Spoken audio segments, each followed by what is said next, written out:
साथियों, हम लोग अभी भारतीय जनता पार्टी के लोकसभा चुनाव के कार्यालय में आए हैं, जहां पे धवन साहब हमारे साथ हैं, जो हमें अभी पार्टी की जो तैयारी है उसको लेकर हमें बताएंगे। नमस्कार धवन साहब। नमस्कार जी। सर, सबसे पहले तो हम लोग बहुत बहुत स्वागत करते हैं हमारे चैनल न्यूज़ एशिया हरियाणा पे। तो धवन साहब, अभी जो माहौल है उसके बारे में थोड़ा बताइए। जैसे कांग्रेस के लोग कह रहे हैं कि विरासत टैक्स हम लोग देश में लगाएंगे, जो कि एक खतरनाक कानून है, इसके कहीं से भी समर्थन नहीं हो रहा। तो इसके बारे में आप क्या कहेंगे सर?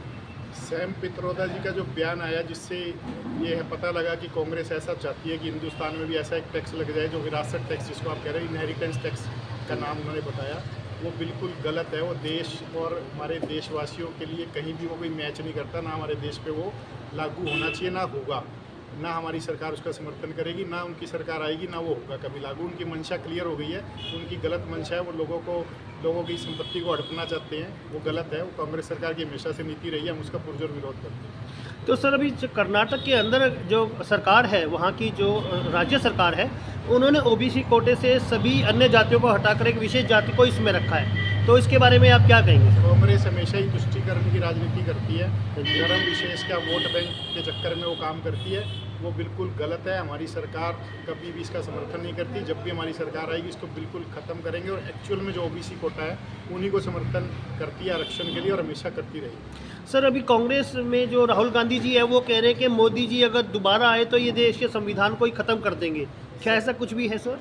देश का संविधान कोई सब पूजा करते हैं, और देश के संविधान पे ही हमारा सरकार हमेशा 10 साल से काम कर रही है। अगर ख़त्म करना होता तो पिछले 10 साल से 2 बार हमारी फुल मेजोरिटी की सरकार रही है, तो हम ख़त्म करना होता तो तब कर देते, तब नहीं किया।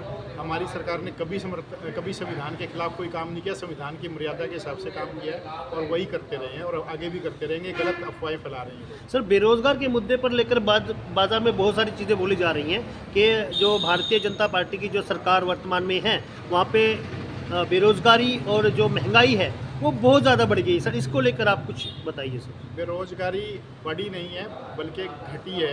आप डाटा को देखिए, एग्जैक्ट डाटा को चेक करें, और रोजगार को सेल्फ रोजगार लोग अपनाएं। ऐसा मोदी जी ने बहुत काम किया 10 साल में, और बहुत से रोजगार बढ़े हैं। मतलब कौशल रोजगार की अगर मैं बात करूं तो यहाँ पे लोगों को रोजगार देने की कवायदी जो सरकार, राज्य सरकार है या केंद्र सरकार है, दोनों तरफ से चल रही है वो। तो सर, क्योंकि ऐसा माना जा रहा है कि जो विपक्ष होता है वो हमेशा सरकारी नौकरी के मुद्दे पर ही जो है सरकार को घेरने की कोशिश करता है। हमारा इतना बड़ा देश में इतनी जनसंख्या है, तब सबको सरकारी नौकरी नहीं मिल सकती, लेकिन रोजगार को बढ़ावा देने के लिए बहुत काम किया है। और सेल्फ रोजगार लोग अपनाएं, ऐसे बहुत से काम हरियाणा सरकार ने भी किया और केंद्र सरकार ने भी। सर, मोहन बडौली जी जो हमारे आने वाले सांसद हैं, उनके बारे में थोड़ा बताइए सर।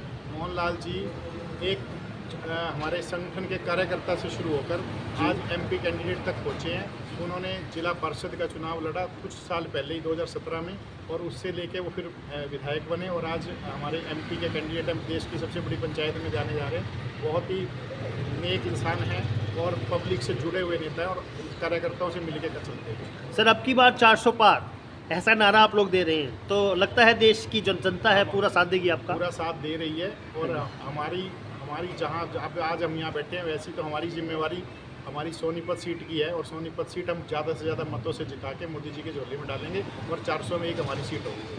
बहुत बहुत धन्यवाद सर, हमारे चैनल से बात कर रहे हैं। जय हिंद, जय भारत।